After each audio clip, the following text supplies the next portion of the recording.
Well, hey y'all, I'm needing some chicken cooked for another recipe that I'm going to put together with y'all. And so I thought I would just show you how I'm going to fix this chicken in my air fryer.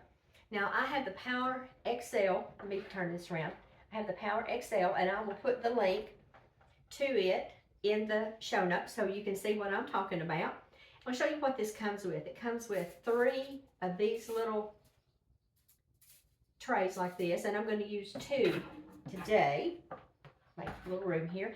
And I did pick up at the Hobby Lobby one of these little wilted cake pans. It fits perfectly in here. And here's something I've picked up that I have not used yet. I'm very excited about this one because this will make it easier to heat up French fries. Because in the one that has the drawer, you can put your French fries down in it and you can toss them and everything. Well, with this, because it opens up like an oven and you have those little things, your French fries are going to go all up in there. So I'm really excited about this, and I'll put a link. And then I picked up one of these little tiny pizza pans, and this is really a good thing if you are cooking something you don't want to drip weight, and make a big mess in there. So let me show you what I'm going to do. Now I've already preheated this and I've turned it off. Let me get my pot holder and I'm going to show you something here. Now the bottom of this comes with, I need more room. The bottom of this has a kind of a drip tray in it that looks like this. It's hot. It looks like this, okay? And so what I like to do, if I'm going to be doing something that's going to have a lot of grease, I just use some regular bread. It's a great way to use up that loaf at the end. And this will absorb a lot of that grease, especially if you're cooking bacon or something like that that has a lot of grease. But this just helps a lot. So there we go. And we'll shut her up. And I'll turn it back on here in just a minute. But I want to show you what I've got going on today. I've got 2 chicken breasts, and I've cut each breast in half. So we've got the little skinny part, and then we've got the thicker part. And I'm just going to put a little bit of avocado oil on all of these. And it'll help make everything just more yummy. And I'm going to sprinkle just a little bit of salt on top of each one. And a little bit of pepper. And you can stop right there, especially if you're making something else with this. But I have some my homemade chili seasoning, which is in my cookbook. I've got a whole bunch of spice blends in here, y'all, that don't have any MSG or anything like that in them.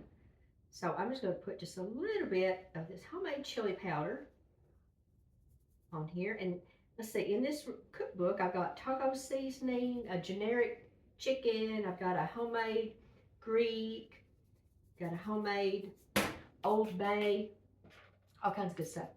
All right, so let's just flip these over here, and I'm going to do the same to the other side.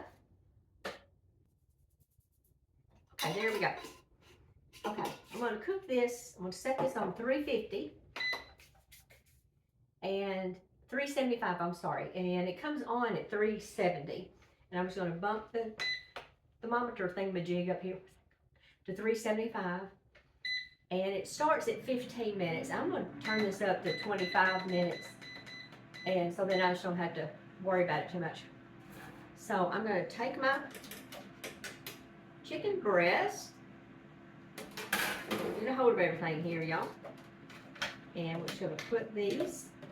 I'm going to start these with skin side down. We're not touching so the air can circulate. And I'm going to put this in on towards the bottom. And then we'll get our little chicken here. So let me show you these little air fryer liners. And you can use parchment paper if you would like to, but this really helps with cleanup as well. And sometimes I use them and sometimes I don't. But it really does help with sticking and all. And I'm going to put these down here. Now I'm going to check this in about 12 minutes, and I'm going to take its temperature, and we'll see what it is, because these little ones are going to be done before the big ones are. So in it goes. Okay. I'm gonna check this back in 15 minutes and we'll see what the temperature is on the little ones. Okay, it's been about 14 minutes and I'm gonna go ahead and open this up and take their temperature and see what they are. Put a little paper towel right there just to protect the door. So let's just get these out here. And let's just see. That one is 160. And this one is 162. Okay. It is done at 165. But I'm going to cook this in something else to make a casserole. So I'm just going to set those off and they'll continue to bake in the oven. And we're just going to shut this back up. I tell you what, let me put this away and we'll take the temperature of these other rascals here. All right, let's see what these are.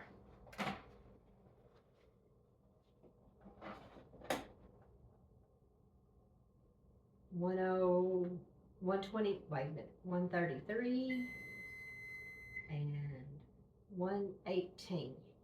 Okay, I'm gonna leave these in here and let them do their thing. And I'll see you when these are ready to go.